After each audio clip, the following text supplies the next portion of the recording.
حضور اکرم صلی اللہ علیہ وسلم نے فرمایا کہ جب لوگ جنت میں جا رہے ہوں تو اویس کرنی کو جنت کے دروازے پر روک لیا جائے گا۔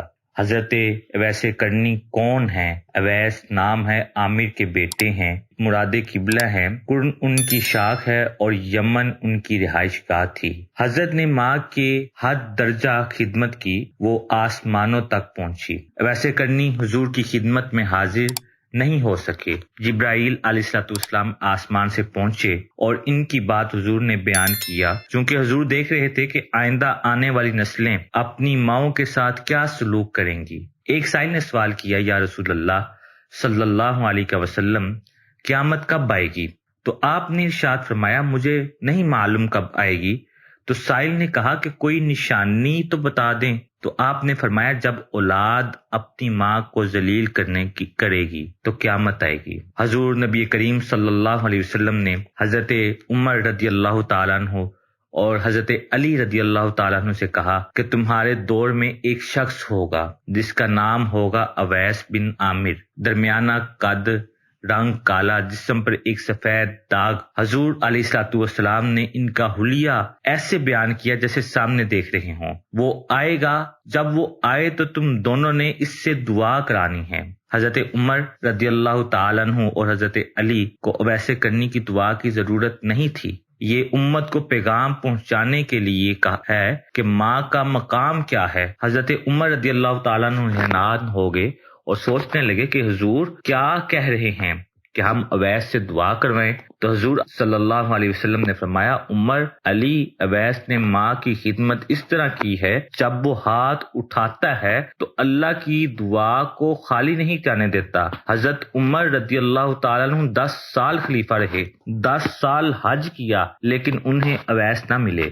ایک دن سارے حاجیوں کو اکٹھا کر لیا اور کہا کہ تمام حاجی کھڑے ہو جاؤ۔ آپ کے حکم پر تمام حاجی کھڑے ہو گئے۔ پھر کہا کہ سب بیٹھ جاؤ، صرف یمن والے کھڑے رہو، تو سب بیٹھ گئے اور یمن والے کھڑے رہے۔ پھر کہا کہ یمن والے سارے بیٹھ جاؤ، صرف مراد قبیلہ کھڑا رہے۔ پھر کہا مراد قبیلہ والے سب بیٹھ جاؤ، صرف قرن والے کھڑے رہو، تو مراد قبیلہ والے بیٹھ گئے، صرف ایک آدمی بچا۔ اور حضرت عمر نے کہا کہ تم کرنی ہو؟ تو اس شخص نے کہا کہ ہاں میں کرنی ہوں۔ تو حضرت عمر نے کہا کہ اویس کو جانتے ہو؟ تو اس شخص نے کہا کہ ہاں جانتا ہوں، میرا بھائی کا بیٹا ہے، میرا سگا بھتیجا ہے، اس کا دماغ ٹھیک نہیں، آپ کیوں پوچھ رہے ہیں؟ تو حضرت عمر رضی اللہ تعالیٰ نے کہا کہ مجھے تو تیرا دماغ صحیح نہیں لگ رہا۔ آپ نے پوچھا کدھر ہے؟ تو اس نے کہا کہ آیا ہوا ہے۔ پوچھا کہاں گیا ہے؟ تو اس نے کہا کہ وہ عرفات گیا ہے اونٹ چرانے۔ آپ نے حضرت علی کو ساتھ لیا اور عرفات کی دوڑ لگا دی۔ جب وہاں پہنچے تو دیکھا کہ حضرت اویس کرنی درخت کے نیچے نماز پڑھ رہے ہیں اور اونٹ چاروں طرف چڑھ رہے ہیں۔ یہ آ کر بیٹھ گئے اور حضرت اویس کرنی کی نماز ختم ہونے کا انتظار کرنے لگے۔ جب حضرت اویس نے محسوس کیا کہ 2 آدمی آ گئے تو انہوں نے نماز مختصر کر دی، اسلام پھیرا۔ تو حضرت عمر نے پوچھا کون ہو بھائی؟ تو کہا جی میں مزدور ہوں۔ اسے خبر نہیں تھی کہ یہ کون ہے۔ تو حضرت عمر نے کہا تیرا نام کیا ہے؟ تو اویس کرنی نے کہا کہ میرا نام اللہ کا بندہ ہے۔ تو حضرت عمر نے کہا کہ سارے ہی اللہ کے بندے ہیں، تیری ماں نے تیرا کیا نام رکھا ہے؟ تو حضرت اویس نے کہا کہ آپ کون ہیں؟ میرا انٹرویو کرنے والے ان کا یہ کہنا تھا کہ حضرت علی نے کہا کہ اویس یہ امیر المومنین حضرت عمر بن خطاب ہیں اور میں علی ابن طالب ہوں۔ حضرت اویس کا یہ سننا تھا کہ وہ کانپنے لگے، کہا کہ جی میں معافی چاہتا ہوں، میں تو آپ کو پہچانتا ہی نہیں تھا، میں تو پہلی دفعہ آپ کو دیکھا ہے۔ تو حضرت عمر نے کہا تو ہی اویس ہے؟ تو انہوں نے کہا کہ ہاں میں ہی اویس ہوں۔ حضرت عمر نے کہا کہ ہاتھ اٹھا اور ہمارے لیے دعا کرو۔ رونے لگے اور کہا کہ میں دعا کروں؟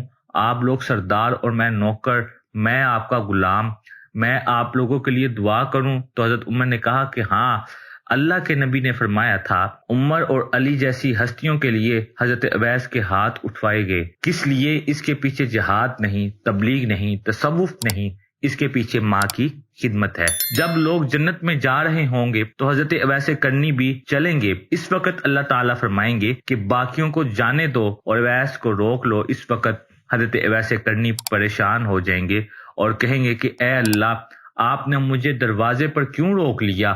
تو مجھ سے اس وقت اللہ تعالیٰ فرمائیں گے کہ پیچھے دیکھو، جب پیچھے دیکھیں گے تو پیچھے کروڑوں اربوں کے تعداد میں جہنمی کھڑے ہوں گے، تو اس وقت اللہ فرمائے گا کہ اویس تیری ایک نیکی نے مجھے بہت خوش کیا ہے، ماں کی خدمت، تو انگلی کا اشارہ کر، جدھر جدھر تیری انگلی پھرتی جائے گی میں تیرے طفیل ان کو جنت میں داخل کر دوں گا۔